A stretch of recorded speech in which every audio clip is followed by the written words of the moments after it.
Tu es le plus beau de tous les fils de l'homme.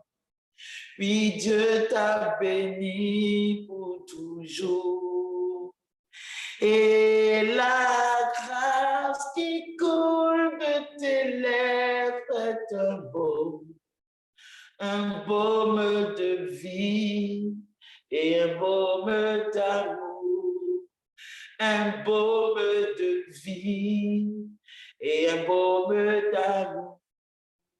Oui, je suis malade, malade d'amour. Oui, je suis malade, malade d'amour. Oui, je suis malade, malade. Oh, je t'aime tellement, Seigneur Jésus. Je suis malade pour toi, Seigneur Jésus. Moi, je t'aime tellement, Seigneur Jésus. Malgré mes épreuves, tu sais, Seigneur, que je suis malade pour toi, Seigneur Jésus. Seigneur Jésus, Seigneur Jésus, Seigneur Jésus. Mon âme soupira près de toi et mon esprit en moi te cherche. Toi seul est le désir de mon cœur et je vis pour t'adorer. Tu es mon bouclier, tous ensemble. Tu es mon bouclier, ma force, le roc sur qui j'ai forgé ma vie. Toi seul est le désir de mon cœur et je dis, je suis à toi. Alléluia, que le Seigneur nous bénisse, que sa grâce soit sur nous et que sa paix nous conduise. Bien-aimés, avant d'entamer le thème d'aujourd'hui, j'aimerais expliquer brièvement ce que j'ai dit tout à l'heure, que tu es le reflet de ta pensée. Amen. Amen. Beaucoup de personnes ont déjà entendu ce genre de prédication. Tu es ce que tu penses. Amen. Tu es ce que tu penses. Remarquez un peu lorsque les enfants d'Israël sortent de l'Égypte, ils sont sortis en fanfare. Ils sont partis en triomphant, en chantant la gloire de Dieu. Ils ont chanté. Je dis que j'imagine, on va tous faire une projection dans notre esprit et imaginons-nous cela. Imaginons-nous qu'ils sont sortis après 430 ans d'esclavage et ceux qui étaient leurs maîtres, ceux qui dominaient sur eux, leur ont donné même leurs bijoux. On dit que chaque personne, chaque femme devait aller dans les maisons des Égyptiens et demander tout ce qu'elle voulait. Imaginez-vous cet état où tu arrives quelque part et puis Dieu ordonne à quelqu'un de te bénir, quelqu'un de te faire du bien, quelqu'un de te donner ce dont tu veux, ce dont tu as besoin. Amen. Vous savez, c'est ça notre Dieu. Amen. Notre Dieu là, c'est ça. C'est ce que vous devez penser. Mais comme on nous a donné une vie chrétienne, où chaque jour les sorciers peuvent nous tuer, où chaque jour les ténèbres peuvent nous tuer, où chaque jour les ténèbres peuvent avoir la victoire sur nous, où chaque jour tu pries beaucoup et tu reçois peu d'exaucement. Donc ça fait qu'aujourd'hui là, nous sommes crispés, on est dans un état de danger spirituel. Amen. Les chrétiens sont devenus des peureux spirituels. Ils sont devenus des gens qu'on peut facilement effrayer. Alors, cette prédication d'aujourd'hui qui a pour thème possédant la porte de l'adversité. Pourquoi je n'ai pas dit possédant la porte de l'adversaire? Parce qu'aujourd'hui, ce n'est pas l'adversaire qui est le problème, mais c'est l'adversité. L'adversité est l'action que produit l'adversaire. Autrement dit, ce que l'adversaire fait contre toi. Amen. Bien aimé, je vais beaucoup gesticuler parce que je sens le feu qui me brûle. Amen.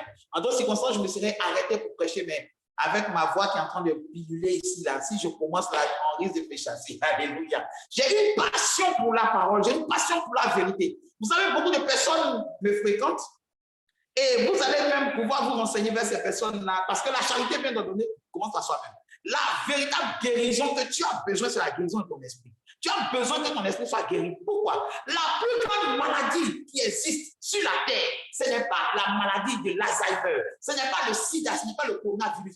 Lui, cette maladie-là, il n'y a aucune distance de barrière, il n'y a aucun désinfectant à part le sang de l'agneau. Vous savez, c'est quelle maladie? C'est l'ignorance. L'ignorance tue, je t'assure. L'ignorance peut faire que tu vas être vaincu sans avoir combattu. L'ignorance, c'est une information qui vient te donner des fausses informations. C'est ça que j'appelle l'ignorance. Je vous explique. Par exemple, disons que tu penses que la terre est carrée.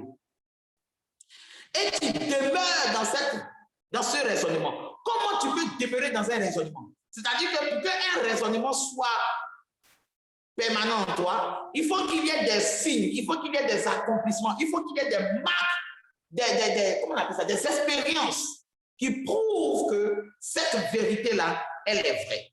On te dit, la terre est carrée. Alléluia. Il faut qu'il y ait dans ton cœur des informations qui viendront te rassurer que la terre est carrée. C'est la même chose concernant même le mariage, concernant même les désirs que nous avons, concernant même la vision qu'on a. Amen.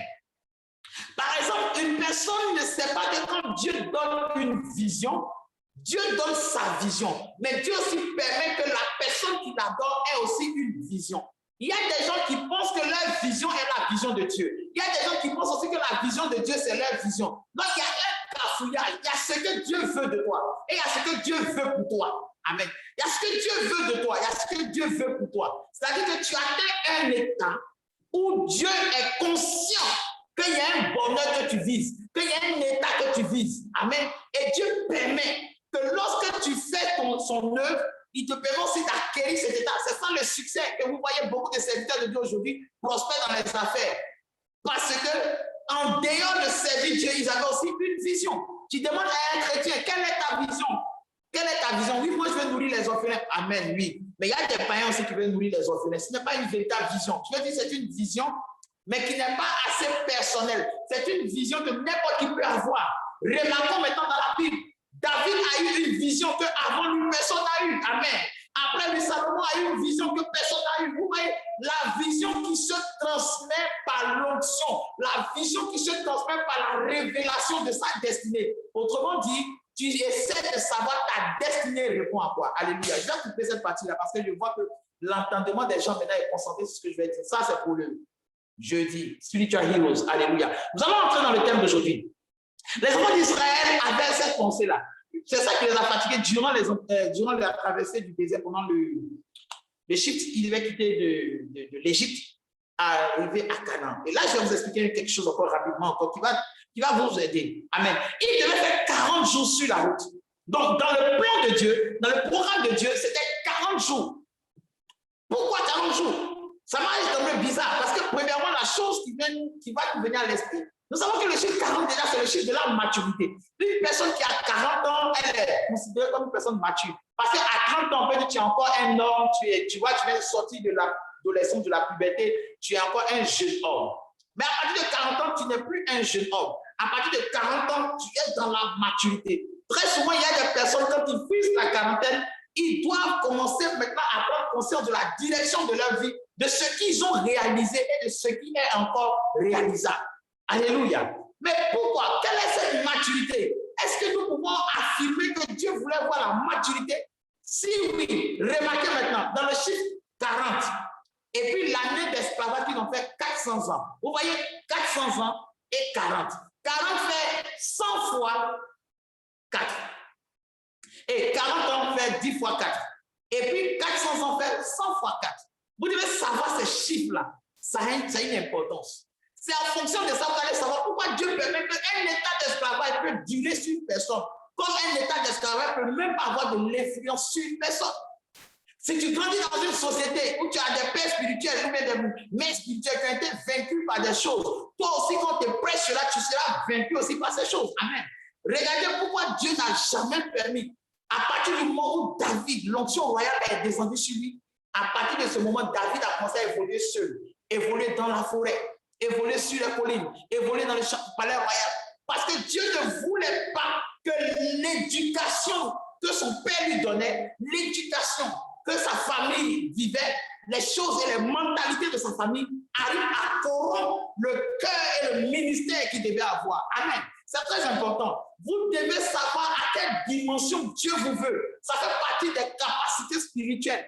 Et je me dois de vous dire cela. Vous ne pouvez pas posséder la porte de vos adversaires si vous ne savez pas quelle dimension vous avez. Si Gédéon se levait comme ça, et Gédéon n'avait pas compris ce que Dieu attendait de lui, et il se levait lui-même pour renverser l'autel de Baal qui était construit par son père dans la maison, il allait avoir de sacrés problèmes. De même que quand tu ne sais même pas qui tu es, et parce que tu es zélé dans la prière, tu te lèves, oui, esprit de ma famille, esprit de ceci, cela, mais quand il y a un recours à l'envoyeur, ça te place. Ah oui. N'importe qui peut arrêter un voleur si tu es plus fort que lui. Qui ont pris voleur, que tu fais faire du karaté, tu sais faire du judoka, tu peux arrêter le voleur, on est d'accord, amen. Mais n'importe qui n'est pas habilité à prendre un voleur et le mettre dans une prison. C'est seulement le corps habillé qui a ce mandat-là, qui a cette capacité. Autrement dit, lorsque tu es un chrétien équipé, tu es un chrétien qui connaît ses droits, tu es un chrétien qui est focus sur ce que Dieu attend de lui, alors tu as plus d'efficacité pour posséder la porte de l'adversité. Je ne vais pas ici, dans cette émission, je ne vais pas parler des gens qui ne cultivent pas la parole. Parce que depuis qu'on a commencé, je vous pose toujours certaines questions, je vous explique certaines choses. Et j'espère que si vous ne me demandez pas, cela sous-entend que vous avez compris. Alléluia. Je vous ai prêché sur le jardin d'Éden. Et Dieu avait ordonné qu'on cultive et qu'on garde le jardin d'Éden. Et je vous avais dit que dans le jardin d'Éden, il y avait deux arbres. L'arbre de la vie et l'arbre de la connaissance du bien et du mal. Quand vous lisez la Bible, il y a deux sortes d'arbres aussi dans la Bible. Il y a l'arbre du bien, il y a l'arbre du mal. Il y a l'arbre qui donne la vie éternelle. Il y a l'arbre qui donne le péché éternel. Quand Dieu permet aux enfants d'Israël d'arriver à Canaan, il leur dit, si vous entrez à Canaan, voici la bénédiction, voici la malédiction. Dieu dit, je mets devant toi deux chemins, le chemin de la mort et le chemin de la vie. Mais ma volonté est que tu choisisses la vie. Autrement dit, si tu arrives à marcher dans les pas qui donnent la vie, si tu arrives à produire des actions qui attirent sur la vie, alors tu n'auras pas besoin de demander la vie. La vie viendra parce que ce sont les conséquences de la parole. Il y a des choses quand Dieu verra en vous, il fera naturellement. Vous n'aurez même plus à demander. Nous devons atteindre ce stade où nous ne demandons même pas, mais ça vient. Il a dit à Moïse, dis aux enfants d'Israël qu'à la sortie d'Égypte, ils ne vont pas sortir les bras ballants. Mais tous ceux qui vont demander, là sera accordé. Oh là là, si Dieu se trompait, je vous assure, si Dieu se trompait pour nous dire, nous chrétiens ce soir, que dans le royaume où tu es, dans la ville où tu es, dans le pays où tu es, va n'importe où et demande ce que tu veux, on te donnera. Je t'assure que tu vas demander qu'un ange descende d'abord. Je t'assure. Tu vas demander si. Après, quand le signe va s'accomplir, tu vas demander d'abord qu'un ange attrape ta main. Ensuite, qu'il attrape ton tricot. Ensuite, qu'il soulève ta jupe. Ensuite, qu'il te met dans les bras. Qu'il chante une berceuse. Qu'il te dise, oh, tu sais, toi, tu es la préférée de Dieu. Tu sais, quand Dieu dort, il pense à toi. Quand il se réveille, c'est ton nom, il dit. Et au fur et à mesure, là, comme ça, ton cœur va s'asseoir sur une certaine vanité, une certaine flatterie. Amen. Qu'est-ce que la foi? La foi est le comportement qui dit oui, là où tout le monde dit non. Qu'est-ce que la foi? La foi est un rêve, mais qui devient réalité. Qu'est-ce que la foi? La foi est la capacité que tu as de croire que chaque lettre de la Bible est obligée de s'accomplir, même si la réalité semble contraire. Qu'est-ce que la foi? This is faith. Alléluia. Nous sommes en train de bâtir quelque chose avec la foi. Mais ce n'est pas une foi qui peut manifester n'importe qui. Qui veut ne manifeste pas, mais qui donc est choisi, qui donc sent ses exemplaires et se mouvoir. À chaque fois, le son de cette parole vient en lui, alors cette personne est appelée à cette parole. La Bible dit, les élus posséderont la terre. Les élus posséderont la terre. La terre ici, c'est la connaissance, c'est la vérité. Les cellules vont posséder la terre et les appelés y habiteront. Autrement dit, quelqu'un qui est choisi par Dieu et par qui Dieu passe pour révéler la parole, pour révéler le chemin, et ceux qui sont appelés à cette parole vont saisir les domaines dans lesquels Dieu veut les bénir. Alléluia. Alléluia. Nous allons prendre maintenant la Bible. C'est tellement intéressant. Nous allons prendre la Bible. On va prendre la Bible dans le livre de 1 Corinthiens, le chapitre 16. My God. 1 Corinthiens, le chapitre 16. 1 Corinthiens, le chapitre 16. Bien aimé, nous avons besoin de payer beaucoup d'appareils pour pouvoir faire les enrichissements, pour pouvoir faire le décor, parce qu'il y a des enseignements. La dernière fois, vous avez essayé de regarder et on nous a signalé que le stockage qui nous est accordé pour l'abonnement que nous avons fait, ce stockage est dépassé. Donc, on ne peut pas aller au-delà. Si on veut aller au-delà, il faut payer. Et c'est en dollars, ce n'est pas des petites sommes, ce n'est pas les sommes où tu fais 3 jours de jeûne, c'est quand tu viens, puis on dit c'est fini, on accepte. Non, non, c'est l'argent. Amen. Et comme notre Dieu est le Dieu de l'argent, nous prions toujours, mais nous savons que Dieu va bénir des personnes, Dieu va nous bénir et Dieu va permettre que nous puissions, soit s'il décide que nous faisons, on augmente les stockages, on le fera. S'il décide aussi que nous fassions autre chose, nous le ferions. Mais je veux dire à des personnes que nous sommes arrivés à un stade où nous croyons que la parole que nous recevons, la parole que nous entendons à chaque fois, n'est pas le fruit de notre imagination, n'est pas le fruit de l'homme, et que cette parole est assez puissante pour détruire les œuvres des ténèbres. Alléluia. Donc, évoluons. Commence à convertir ta pensée. Je ne veux pas des personnes dont la mentalité nous ramène au village. Je ne veux pas des personnes dont la mentalité nous ramène à des choses, je ne dirais pas négatives, mais je veux dire à des choses qui n'ont pas d'importance. Pourquoi? Parce que pour vaincre Canaan, pour s'installer à Canaan, pour que David puisse renverser Goliath, David ne s'est pas souvenu de ses échecs. David n'a pas fait cas du nombre de fois où il a essayé de réussir et il a échoué. Non, il s'est souvenu de 3 choses. Il s'est souvenu de la manière dont il avait toujours affronté ses adversités. Il s'est souvenu aussi de la tenue qu'il portait pour affronter ses adversités. Et ensuite, il s'est souvenu du témoignage que le Dieu qui lui a donné la victoire sur ses adversités lui donnait à chaque fois. Chaque fois qu'un adversaire venait, le Dieu qui l'a appelé l'amenait à faire une même chose. Il poursuivait tout son ennemi dans sa tanière, dans sa maison, et il le tuait dans sa maison. Ce qui veut dire que David devait comprendre que s'il veut avoir une victoire totale sur ses adversaires, il devait lui-même poursuivre ses adversaires. Il y a des personnes, vous m'écoutez, vous ne pourrez jamais avoir un témoignage en restant chez vous à la maison. Même si l'ange Gabriel vous apparaît. Pourquoi? Parce que vous êtes ce genre de personne que Dieu veut faire. Dieu n'acceptera pas forcément que quelqu'un vienne vous faire. Alléluia. Vous savez, par exemple, il y a une question qu'une servante de Dieu m'a posée un jour. Elle m'a demandé, elle m'a dit, prophète David, est-ce que je peux te poser une question? Et j'ai dit, oui, je t'écoute. Elle m'a demandé, mais comment tu envisages, par exemple, un jour avoir ta maison ou avoir une voiture? J'ai dit, bon, je suppose que peut-être que je vais prier pour quelqu'un, Dieu va me donner l'argent et la personne va me bénir financièrement et ensuite, là, peut-être que Dieu va faire grâce, mais j'aurai une maison. Elle dit, mais attends, donc tu veux me dire que le Dieu que tu adores n'est pas suffisamment grand pour te donner des idées, pour te donner toi-même des choses que tu vas faire pour avoir ta fortune et puis acheter la voiture que tu veux, la maison que tu veux. Et quand elle a dit ça, je me suis affaissé comme ça sur son coude. Elle dit, mais écoutez, cette femme a compris le plus grand principe de l'évangile que je n'ai jamais croisé. Ah oui, bien aimé, ah oui. Oui, je vous assure. Parce que la Bible, il faut connaître la vérité pour la vie. Sortez de la dépendance. Vous êtes comme le paralytique qui était à la piscine de Bethesda. J'ai besoin que quelqu'un me jette dans l'eau. Pendant que l'onction est sur toi, la Bible, l'onction vient pour briser le joug.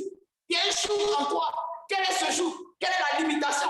Les sorciers t'effrayaient, les problèmes t'effrayaient, les difficultés t'effrayaient. Maintenant que l'onction vient sur toi, à chaque moment, les difficultés vont encore t'effrayer. Les problèmes d'hier vont encore t'effrayer. Les manigances et les manipulations de Satan vont bien aimer. Même si notre bouche se gratte, même si ta bouche te gratte, tu n'es pas obligé de parler, de te soulager. Alléluia.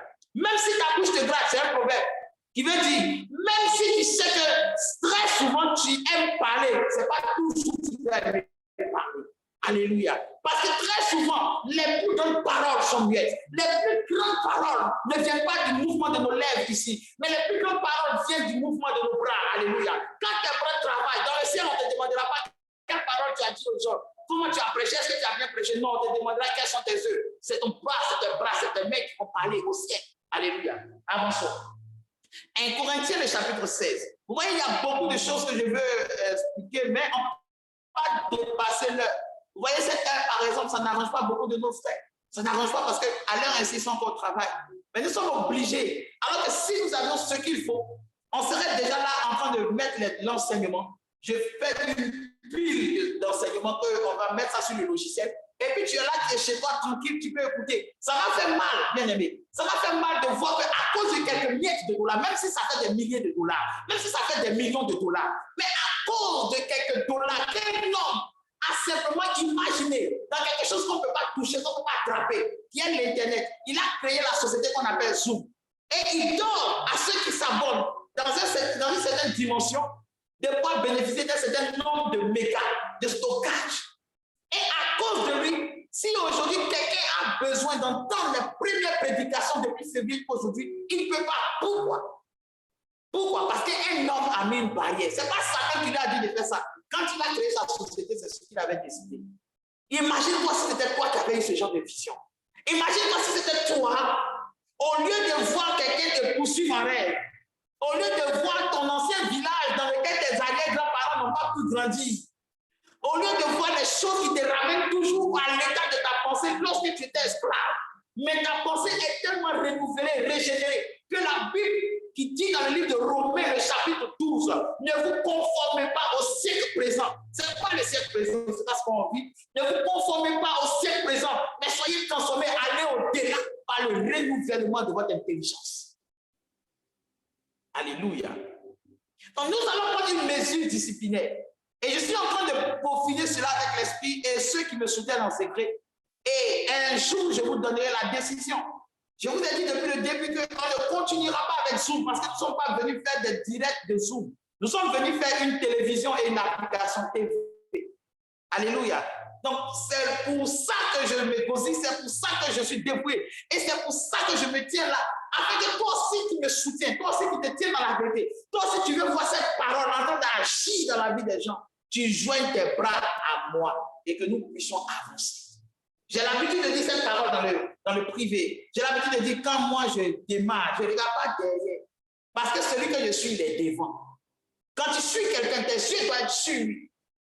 Quand lui s'arrête, tu t'arrêtes. Quand il est dans son bras, tu es dans ton bras. Être le reflet de Jésus. Vous voyez l'ombre. J'espère que vous voyez bien l'ombre. Regardez un peu, voilà. Voici mon nom. Je ne peux pas tendre mon bras et puis l'ombre va baisser ses bras. C'est impossible. L'ombre est obligé de faire cela. C'est comme ça avec Dieu. Quand il me dira aujourd'hui, stop les directs de Zoom, ça sera stoppé, bien aimé. Et je pense que peut-être quand ça sera stoppé, c'est là les gens disent, ah mais papa, ça nous fait tellement de bien. Oui, mais la première personne à qui ça devait faire du bien, c'est le Saint-Esprit. Mais s'il ne trouve pas que ça fait du bien, c'est parce qu'il sait qu'au-delà de ce que nous voulons recevoir comme bien, il y avait aussi quelque chose que nous pouvions faire. Nous allons lire la Bible. 1 Corinthiens, le chapitre 16. Et je vais lire à partir du verset 7 au verset 9. Je vais lire même 10 même. Ok. De 7 à 10. Écoutons la parole.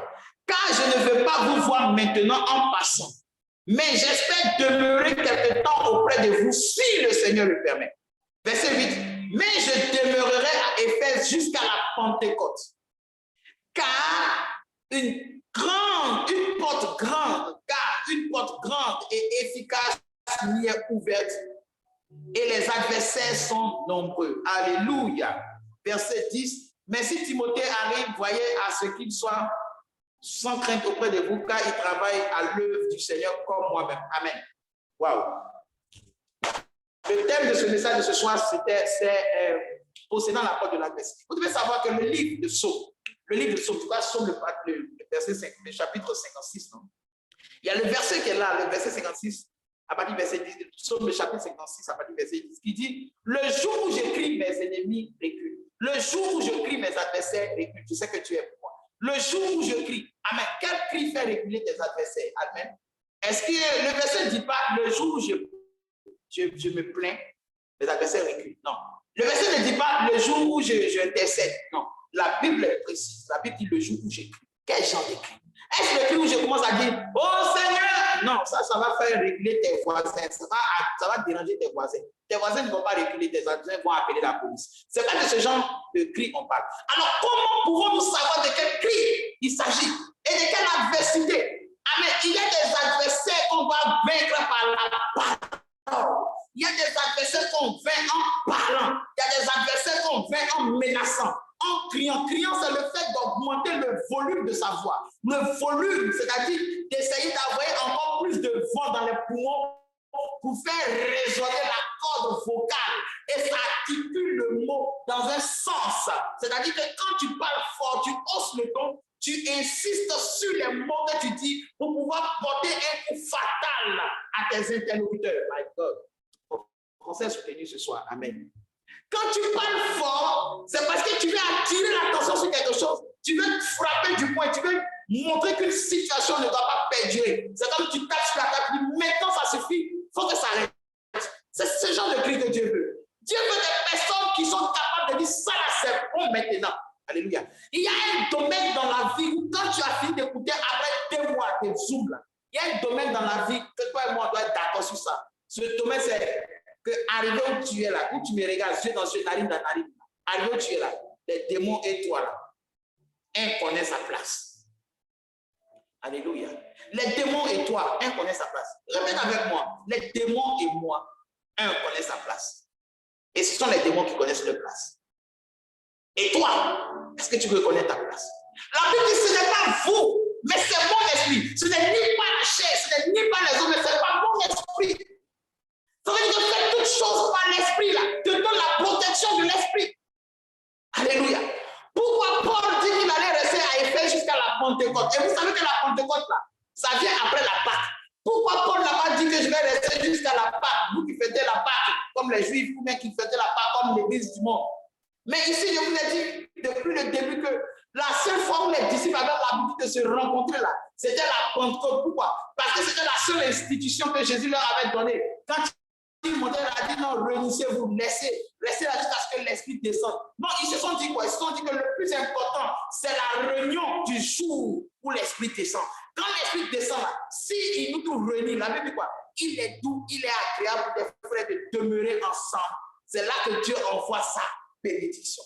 Donc, ils ont décidé que le jour que le Saint-Esprit est venu là, c'est parce qu'il y a eu une communion, il y a eu un rassemblement. Donc, honorons ce jour-là. Ce jour-là, retrouvons-nous. Si nous voulons toujours que ce Saint-Esprit-là soit là. Alors, Paul, il va aller à Éphèse. Et vous devez savoir qu'à Éphèse, là, à Éphèse, il y avait un style de chrétien, une mentalité de chrétien. On va lire ça rapidement. On va lire ça. Allons-y dans Apocalypse, le chapitre 2. Apocalypse, le chapitre 2. La lettre à Éphèse. Apocalypse, le chapitre 2.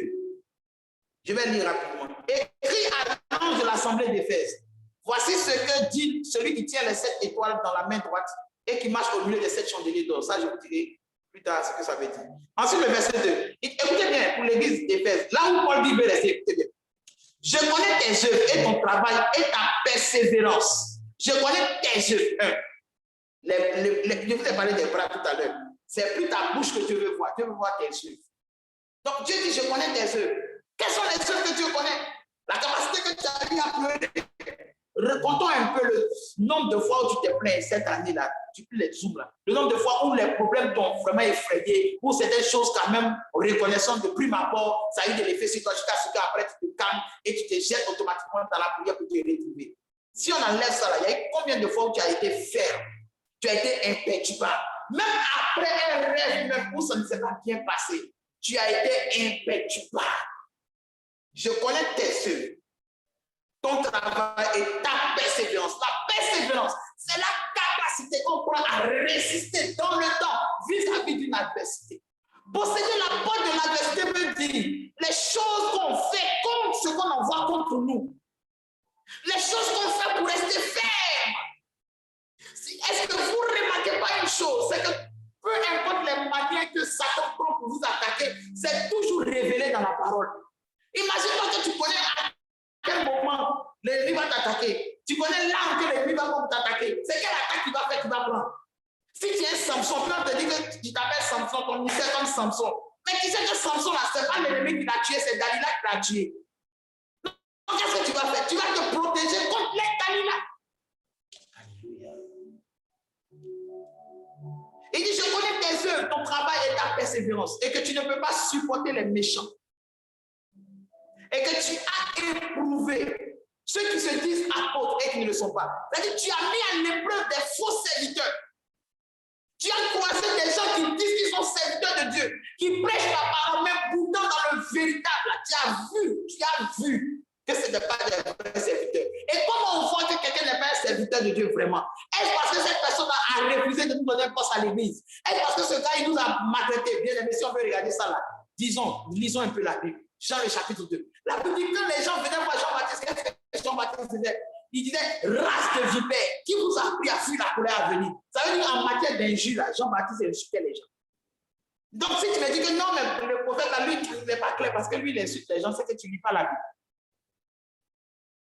Quelles sont les œuvres qu'il produisait, qui prouvent qu'il ne vient pas de Dieu? Parce que si tu lis Actes des Apôtres, le chapitre 1, tu vas voir que Judas venait de Dieu. Mais Judas était un démon. Alléluia. On va avancer. Tu as éprouvé ceux qui se disent apôtres et qui ne le sont pas. Et tu les as trouvés menteurs. Maintenant, je vais vous demander comment les gens de l'église d'Éphèse ont pu éprouver un faux prophète, un faux pasteur. Comment il a pu le trouver menteur? C'est par quoi? Comment discerner quelque chose qui est vrai ou qui est faux? Voici le renforcement de nos capacités. La capacité, ce soit que nous avons besoin, c'est la capacité de discernement. Et ce qui éveille le discernement, c'est la connaissance. La Bible dit, dans la version hébreu, la Bible dit, dans le livre de Proverbes, chapitre 1, il dit, tu as donné de discerner les paroles du discernement. C'est-à-dire que tu nous as donné la capacité de discerner ce qui est le discernement. C'est-à-dire que le discernement lui-même a besoin que chaque chose qu'il a, chaque pratique qu'il a, chaque structure qu'il a besoin de passer à une analyse. Bien aimé, est-ce que ça occupe ta pensée? Mais si tout à l'heure, il y a quelqu'un qui me suit, dans ta famille, les gens ne veulent pas que tu réussisses.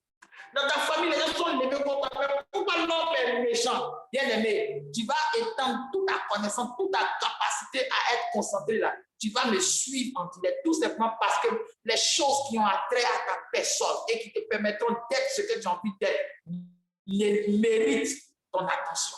Mais quand on te parle de structure de la pensée, comment une pensée fonctionne, comment établir une pensée. J'ai croisé une jeune fille et je lui ai dit, bon, dis-moi, si par exemple comme ça, quelqu'un voulait t'aider, tu vois, moi je suis un millionnaire dans le Seigneur, je veux t'aider. Voilà, qu'est-ce que tu penses comme ça, que toi tu peux faire, ça va réussir.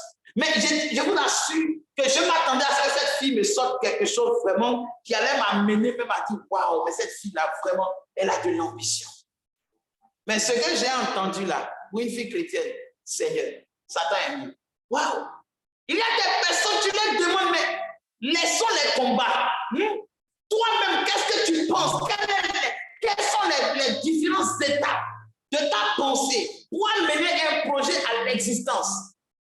Mais quand tu entends ça, mais toi-même, tu te poses la question pour dire, mais attends.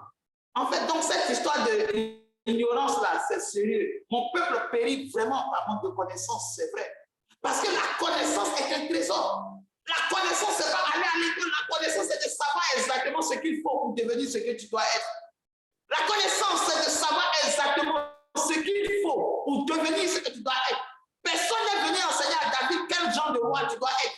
Mais lorsque David a reçu l'onction royale, David a commencé à acquérir des enseignements en fonction des combats, des adversités et de la connaissance qu'il avait d'Élohim. Et ça lui a permis d'être le plus grand roi d'Israël.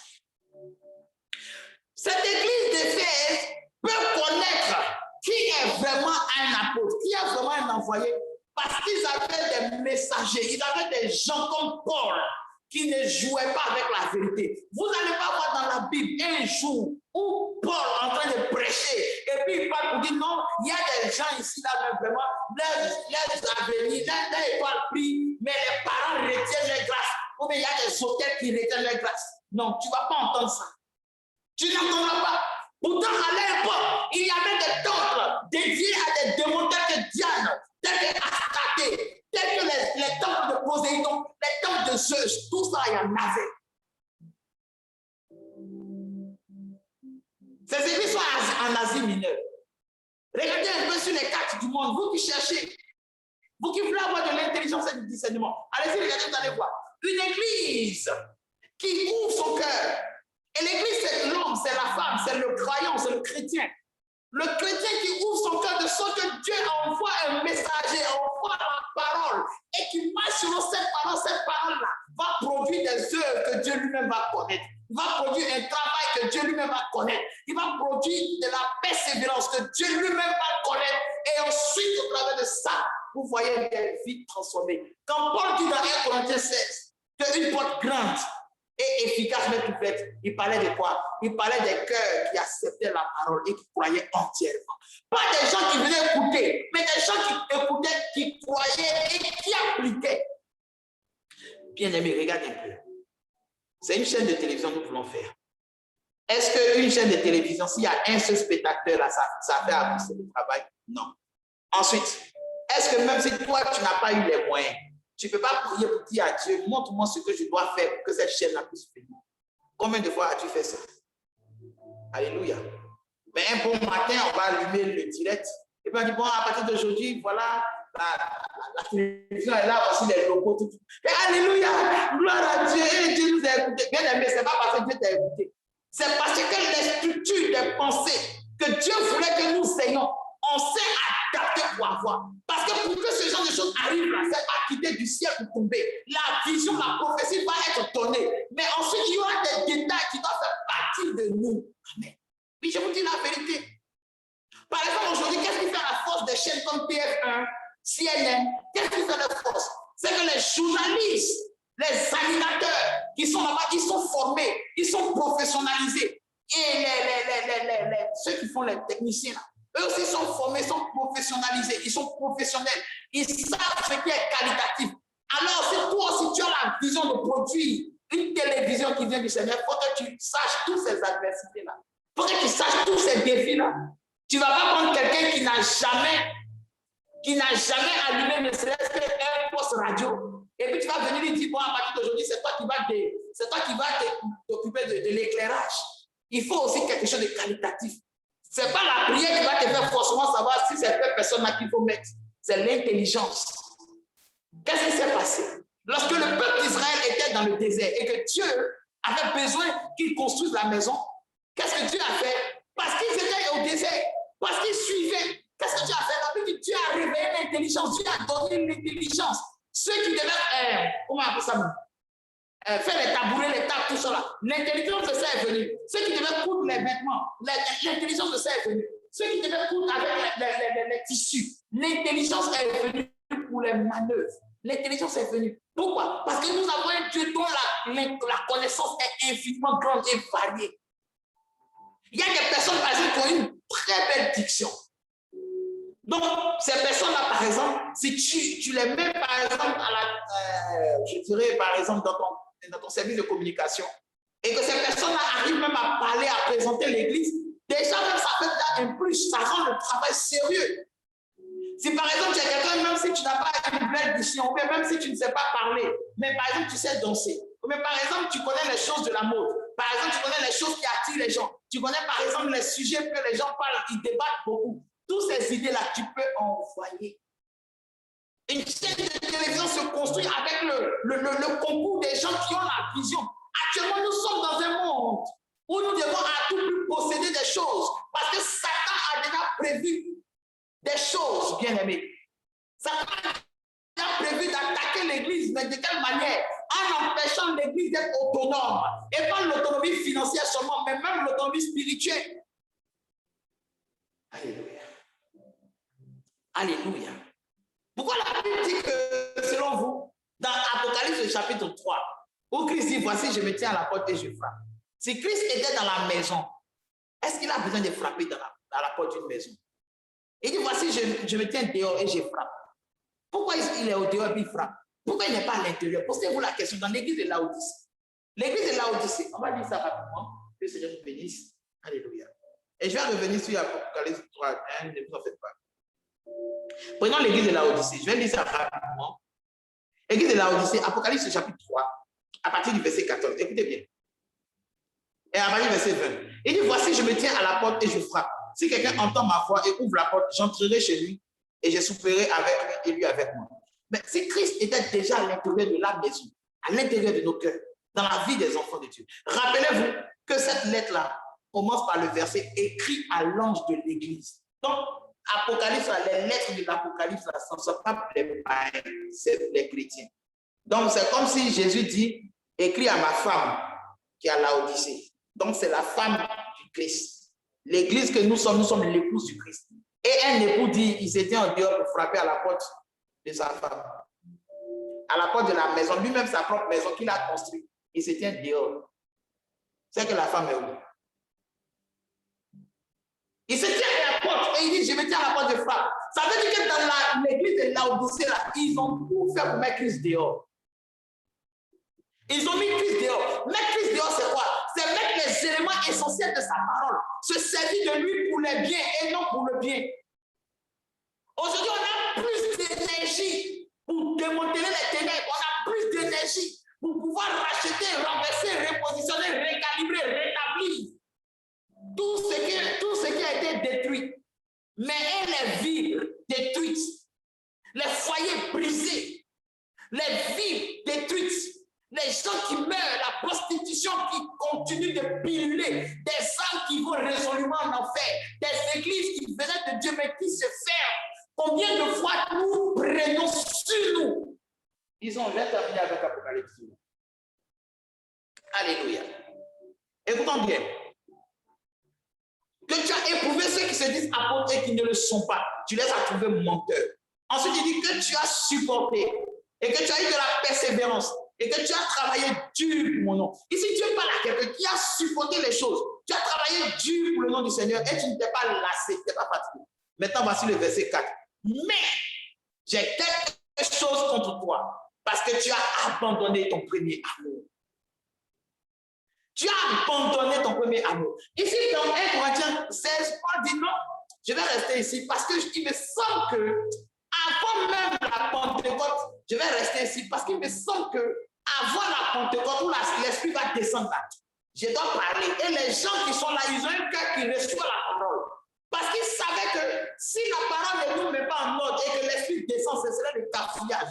Rappelez-vous dans la Bible, l'église de Corinthe, l'église pour laquelle ils ont écrit 1 Corinthiens, 2 Corinthiens, c'était l'église la plus bénie en dons spirituels. Tu ne pouvais pas en dons spirituels, et tu ne pouvais pas. Ils infinaient les visions. Ils voyaient les visions que Dieu lui-même ne voit plus. Ils voyaient tout. Et l'église de Corinthe là-bas, là, les femmes même se voilaient. À l'église de Corinthe, les femmes se voilaient. Mais à l'église de Corinthe, il n'y a pas eu d'impudicité plus grande que même chez les païens, on ne trouvait pas. Quels sont ces dons spirituels qui viennent et qui ne nous mettent pas à l'abri des désirs de la chair, bien aimé? À quoi te servira-t-il d'être spirituel autant si une simple caresse peut te faire tomber? À quoi te servira-t-il de faire croire que tu es décidé d'aller jusqu'au bout alors que dans le fond, tu veux simplement sortir de ta situation? Et voici, tu peux avoir aussi une histoire à raconter dans le monde. Let me check yourself tonight. Alléluia. Laisse-moi te dire quelque chose ce soir, bien-aimé. Posséder l'adversité, c'est le fait de connaître qu'est-ce que Satan a prévu pour toi. There is a trap set for you. Il y a quelque chose que cet ennemi a forcément prévu pour toi. Il a cousu ce piège-là vers toi, pour toi, avec tes menstruations, avec tes désirs. Il sait que toi, là, ce genre de vie-là, tu ne peux pas dire non. Ce genre de désir, tu ne peux pas dire non. Même si ça a été tué, tu dis je veux. La Bible dit, avant même que Samson va dire à Dalila quel est son secret, Samson s'est couché sur sa poitrine et elle avait commencé à le dompter. Le mot dompter veut dire maîtriser. C'est-à-dire qu'elle n'a pas eu besoin de connaître le secret, mais elle avait déjà maîtrisé. Comment elle a maîtrisé quelqu'un qui n'a même pas encore livré son secret? C'est simple, c'est très simple. Samson, sa force venait du Seigneur, mais le cœur de Samson était pour Dalila. Samson a donné sa force à Dieu. Samson donnait sa force à Dieu, mais Samson a donné son cœur à Dalila, de sorte que quand Dalila parle, il se soumet, il trouve des compromis. À cause de Dalila, Samson ne battait plus au front. À cause de Dalila, la délivrance des enfants d'Israël ne l'intéressait plus. Pourquoi? Parce que les mains charmantes de Dalila étaient devenues un ministère. Si nous voulons comparer à ce temps d'aujourd'hui, nous allons dire que Dalila représente le genre de vie que tu veux avoir. Et que lorsque tu commences à avoir les premiers messages, les premiers visages, les premières caresses, tu ne te consacres plus à la vision que tu avais reçue au début. Mais Paul a regardé et dit non. Ce peuple-là aime le Seigneur. Ce peuple-là a un potentiel. La porte est grande, c'est-à-dire qu'ils sont là, c'est la largesse du cœur. Ils aiment écouter la parole. Quand le prophète David prêche, ils viennent, ils l'écoutent. Ils écoutent ses enseignements, même après les directs, ils écoutent les replays. Donc, la porte est ouverte. Maintenant, l'accès efficace, c'est quoi? C'est la foi.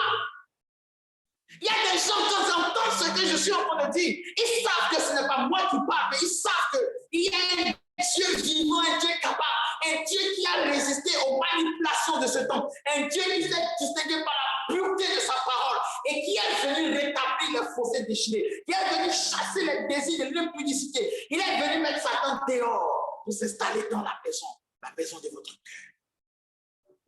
Posséder la force de l'adversaire, c'est quoi? La Bible dit que Dieu, à travers Jacob, va bénir son fils Judas.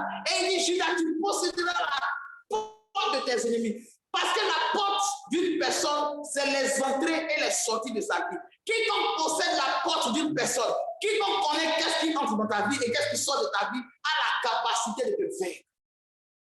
Oui. Si vous voyez que tout ce que vous faites ne passe pas inaperçu, c'est parce que les gens savent que s'ils arrivent à connaître ce qui entre dans ta vie et ce qui sort de ta vie, ils pourront changer et modifier tout ce qui vient dans ta vie. Je vais vous donner un exemple terre à terre. Oui, je vais vous donner un exemple vraiment biblique. 2 exemples même si vous voulez. 3 exemples même si vous voulez. Alléluia. Laissons-nous envahir un peu par la portée de l'esprit. Amen. La Bible nous parle de quelqu'un qu'on appelle Lot. Et Lot était le neveu d'Abraham. Et Lot s'était séparé d'Abraham pour aller à Sodome et Gomorrhe. La Bible dit que le soir où les anges venaient frapper Sodome et Gomorrhe, Lot était où? À la porte de la ville. Maintenant, je vais vous donner un secret. À l'instant passé, n'importe qui ne s'asseyait pas à la porte de la ville. Parce que celui qui contrôle les entrées et les sorties a la capacité d'influencer ce qui se passera dans la ville. Autrement dit, si quelqu'un vient avec l'argent et qu'à l'entrée de la ville, tu as réussi à prendre cet argent-là, alors c'est toi seul qui vas bouffer l'argent dans la ville. C'est toi seul aussi qui peux changer l'avenir d'une personne. Quand quelqu'un entre ici et puis si tu commences à lui dire du n'importe quoi sur les gens de la ville, il ne tuera pas. Or, s'il était venu avec des grands biens, s'il était venu pour acheter des choses, parce que tu l'as dit, ici là, les gens sont méchants, ici là, les gens aiment pécher, ici là, et que lui, c'est pas ce qu'il veut, il va partir. C'est comme ça aussi que les gens font. Il y a des gens qui doivent te bénir, mais qui sont prêts pour toi. Mais ils savent que si ces gens de personnes-là te fréquentent là, tu vas les dépasser ou tu vas avoir une certaine ampleur. Alors qu'est-ce qu'ils font? Ils viennent directement te voir pour dire cette personne, est-ce que tu la connais? Est-ce que vous... Et puis tu es là bizarrement, tu as de l'aigreur, de l'antipathie vers une personne que tu n'as jamais croisée. Tu n'as jamais parlé, tu ne connais ni d'Adam ni d'Ève. Mais pourtant, parce qu'on t'a dit des choses, tu as déjà une idée arrêtée sur la personne. C'est ça qu'on appelle contrôler l'entrée d'une porte. La porte d'une personne. Quand Paul regarde un peu les chrétiens qu'il a trouvés à Éphèse, il voit que ce qu'il fait sortir dans leur vie, ce qu'il fait sortir de lui, quand ça trouve écho. Et il voit aussi l'écho de ça dans les jeux qu'ils font. Donc c'est l'entrée et les sorties. Qu'est-ce qui entre dans ton cœur quand tu entends la parole et qu'est-ce qui sort? Les œuvres que tu produis. Tu m'écoutes. Mais dans le secret, ton témoignage est ça. Tu m'écoutes. Mais dans le secret, tu continues toujours d'être attaché à la méchanceté. Alléluia. Celui qui entre dans ta vie, celui qui contrôle les entrées et les sorties, il contrôle la destination de ta vie. Quand les anges sont venus, c'est à la porte de la ville que l'autre les a vus. Et quand l'autre les a vus, l'autre a couru pour les recevoir. Et quand l'autre les a reçus, qu'est-ce qui s'est passé? Toute la ville a brûlé sauf la maison de l'autre. Imagine-toi quelqu'un qui contrôle ceux qui peuvent te rendre visite, ceux qui peuvent te parler. Il va contrôler la spiritualité. Parce que si jamais il sait que le prophète David prêche sur XY, et lui, il veut que toi tu sois un partisan de XY, alors il va permettre que XY vienne te prêcher. Il va permettre que tous ceux qui font XY viennent te prêcher. Et tous ceux qui ne te prêcheront pas XY Y là, il va envoyer des gens qui vont te dire que tous ceux qui ne prêchent pas X, Y là, ils sont du faux, ils sont du malin. Alors qu'est-ce qu'ils ont fait? Ils ont contrôlé ta spiritualité. Par quoi? Par la porte. Qu'est-ce qui entre dans ton cœur et à qui? À qui permets-tu? À qui permets-tu? À qui te fiances-tu dans le secret? À qui te fiances-tu dans la parole? À qui te fiances-tu? À qui te lis-tu? Sinon, quand la parole vient, elle est tellement efficace qu'elle ouvre ton cœur pour que tu entendes encore plus la parole, pour que tu te transformes encore plus, pour que tu te renouvelles encore plus. Mais lorsque tu laisses l'adversaire entrer en toi, c'est que finalement, c'est l'adversaire qui a pris la porte de ta vie. Parce qu'il savait que ce qui rentre dans ton cœur, ce que tu entends là, ce n'est pas la même chose que tu fais sortir. Christ dit quoi? Apocalypse 3. Voici, je me tiens à la porte, je frappe. Si quelqu'un entend ma voix, qui ouvre la porte, j'entrerai chez lui, je souperai avec lui. Moi et mon Père, nous allons souper avec lui. Nous allons demeurer avec lui.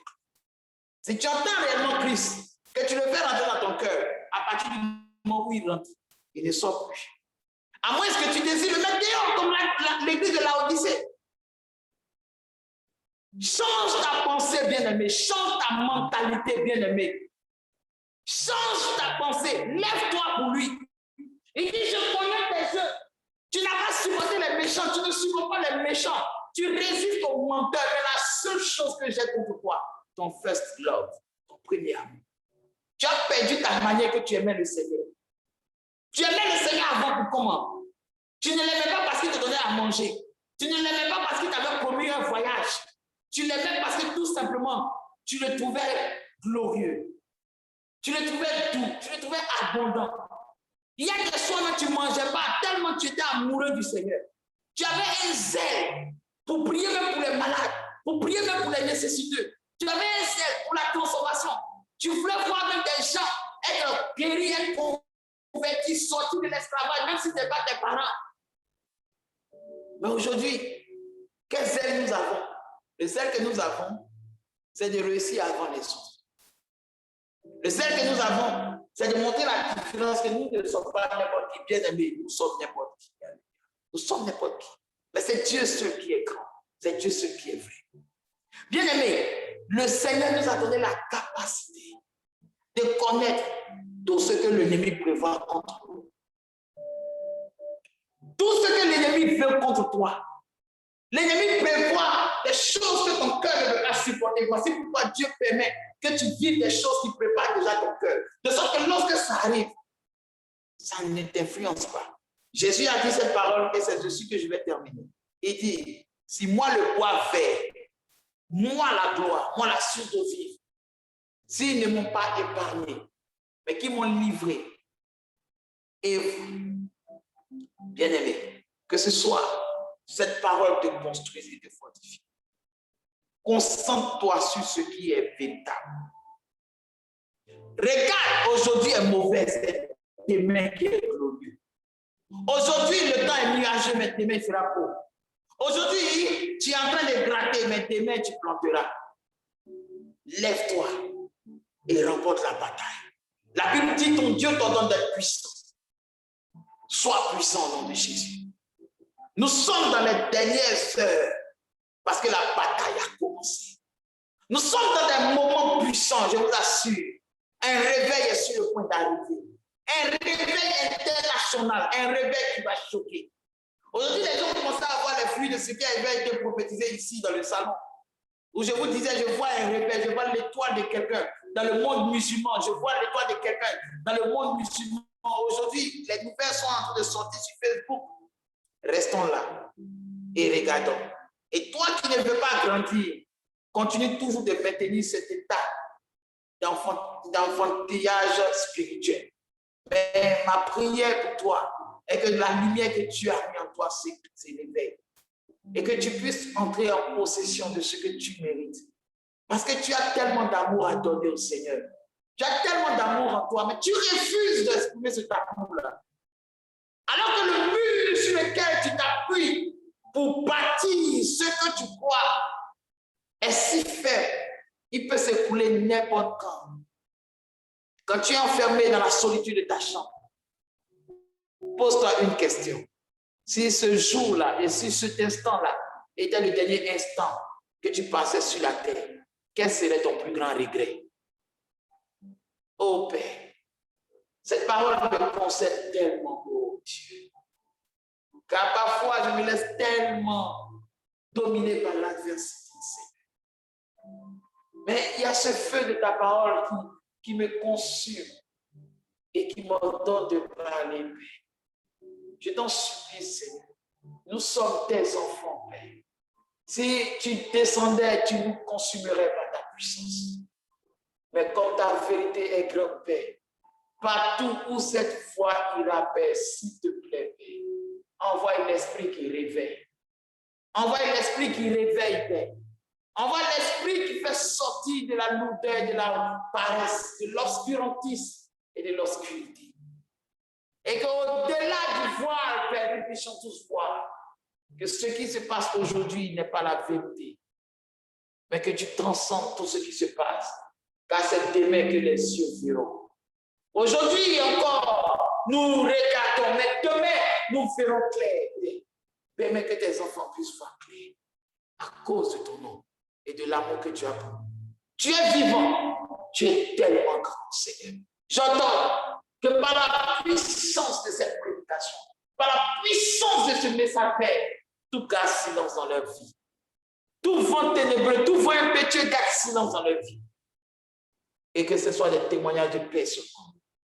Que tes anges soient en mouvement dans leur vie. Que tes anges viennent les fortifier comme tu me fortifies, comme tu me rétablis. Et que Père, les bruits qui sont dans leur vie cessent à cause de l'autorité de l'onction. Et qu'ici sont, Père, dans une captivité. J'ouvre la porte, Père, afin que tu les libères au nom puissant de Yeshua HaMashiach. Je pose ma main sur eux pour la seule gloire de ton nom. Amen. Alléluia. Que le Seigneur nous bénisse. Que sa grâce soit sur nous. La prochaine fois que nous allons nous voir, c'est le jeudi, à partir de 20h. Que le Seigneur nous fortifie. On va essayer de faire à 20h30 pour que nos frères et sœurs qui sont ici puissent aussi terminer leur ouvrage. Et vraiment, soyez fortifiés, nos frères de l'autre côté. Nous sommes de tout cœur avec vous. Vraiment, nous prions que le Seigneur permette que le fuseau horaire redevienne. Voilà. Mais vraiment, soyez fortifiés. Et je me tiens aussi à votre disposition. Ces temps-ci, je suis beaucoup en prière, donc soutenez-moi. Et voilà, nous attendons beaucoup que le Seigneur fasse des grandes choses, qu'il positionne cette télévision et que nous puissions prendre de l'ampleur. Alléluia. Et que le Seigneur se souvienne de vos besoins, qu'il se souvienne aussi des défis que vous avez à relever. Maintenant, bien aimé, nous allons faire quelque chose. Je veux que tu te fixes un objectif. Voilà, je veux que tu te fixes une vision que tu veux à tout prix acquérir cette année. Et dans cette vision-là, je veux que cette vision ait au moins 3 dimensions. D'abord, une vision concernant un endroit où tu veux forcément aller. Alléluia. C'est-à-dire un endroit que tu veux aller. Par exemple, moi, comme ça, je veux aller me reposer à Hawaï. Voilà, ça c'est bon. Voilà. Je veux aller à Hawaï. Et donc, je me suis fixé l'objectif, je me suis fixé une période pour que je puisse arriver à Hawaï. Je ne vais pas là-bas faire autre chose, je vais là-bas pour me reposer, pour m'amuser, puis revenir. Ça, c'est moi. Alléluia. Donc, il faut que tu te fixes un objectif comme ça. Et puis, tu essaies de voir qu'est-ce que ça, c'est la deuxième chose. Qu'est-ce que tu es capable de faire et de supporter pour atteindre cette vision de l'espace où tu veux aller. Et ensuite, maintenant, en troisième position, voir qu'est-ce que toi-même tu as envie de faire pour plaire à Dieu. C'est 3 choses. La première chose, un endroit où tu veux aller. Je vais commencer sur un endroit. Tu peux essayer de tester ta foi. Ça peut être, par exemple, la ville voisine. Amen. Et tu essaies de voir si vraiment tu veux aller à la ville voisine. Qu'est-ce que tu es prêt à faire pour aller à cette ville voisine-là? Et puis, quand tu vas voir, tu vas analyser toi-même la capacité que tu as à pouvoir atteindre tes objectifs. Si tu vois que c'est un peu difficile, tu es un peu réticent, bien aimé, ce n'est pas le démon, c'est le vrai caractère qui est en toi. C'est ça, il faut qu'on nous dise. Il y a le caractère en toi qui s'oppose même à ton propre bien. Voilà, comme je vous ai dit, il y a une histoire qui s'est passée, amen. J'avais une fille spirituelle qui avait vraiment les moyens. Et elle m'avait accompagné dans le quartier où j'étais, où je faisais les délivrances. Et vraiment, c'est un des quartiers précaires de la Côte d'Ivoire, tout ça. Et donc, on est parti.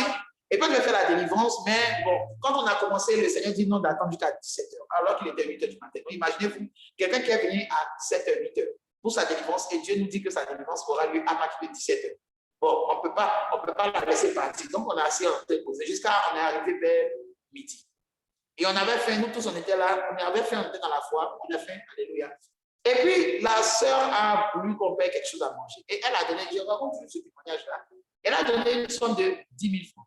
Et puis, elle dit, bon, tenez, ça, c'est pour la nourriture. Nous n'étions pas plus de 5, 6, 7. Elle dit, c'est pour la nourriture. Je dis, bon, d'accord, on va essayer de payer les choses. Et elle m'a donné Jérémie, j'ai dit, bon, j'ai appelé ma fille, je dis, ma fille, viens, tiens, c'est 10 000 là. Il dit, bon, on enlève combien? Elle dit, homme de Dieu, enlevez tout. La personne dit d'enlever tout dans les 10 000. Amen. La personne dit d'enlever tout dans les 10 000. C'est-à-dire qu'on ne doit pas envoyer de monnaie. Donc, j'ai dit à ma fille, tiens, achète tout ça de nourriture pour 10 000. Même si tu veux payer des choses pour toi, paye. Mais je ne veux pas de monnaie. J'ai dit à ma fille à 3 reprises, n'envoie pas de monnaie. Elle dit oui. Elle m'a répondu oui. Et ensuite, la fille s'en va, elle fait des achats de 3 500. Et puis, elle envoie une monnaie. J'ai dit, ma fille, qu'est-ce qui t'arrive? Qu'est-ce que tu as? Alléluia. Elle dit, ah, papa, j'ai payé la nourriture, mais quelqu'un m'a dit, on ne sait jamais. Bien aimé, c'est de ça que je te parle. Il y a des pensées en toi qui ne viennent pas de l'ennemi, mais qui viennent des traumatismes et des limitations qu'on t'a fait croire. On t'a fait croire qu'il y a un certain niveau de vie que tu dois avoir et que le reste là, c'est des visions, c'est des ambitions. Alors que c'est normal pour certaines personnes. Il y a des personnes là, ils ne font pas des prières pour voyager. Il y a des personnes qui ne font pas des prières extraordinaires pour se marier. Il y a des personnes qui n'ont pas besoin de pouvoir faire 50 ans de jeûne pour avoir une voiture pour habiter dans un quartier huppé. C'est pas parce que nous qui faisons cela, nous ne sommes pas dans la vérité, mais c'est tout simplement la mentalité qu'eux ils ont de voir que ces choses sont normales. C'est pour ça que nous devons savoir que la bénédiction que Dieu nous donne est normale. Il est normal que Dieu prenne soin de toi. Il est normal que tu saches que son amour a pris en compte tout ça. Amen. Son amour a pris en compte tout ça. Que le Seigneur te bénisse. Que sa grâce soit sur toi et que sa vérité te conduise. Vous connaîtrez la vérité et la vérité vous affranchira. Alors, nous donnons rendez-vous le jeudi à partir de 20h30 et je vous enverrai les liens. Si vous avez des témoignages, envoyez toujours les témoignages dans le PV. Que le Seigneur vous bénisse. Bonne soirée. Au revoir.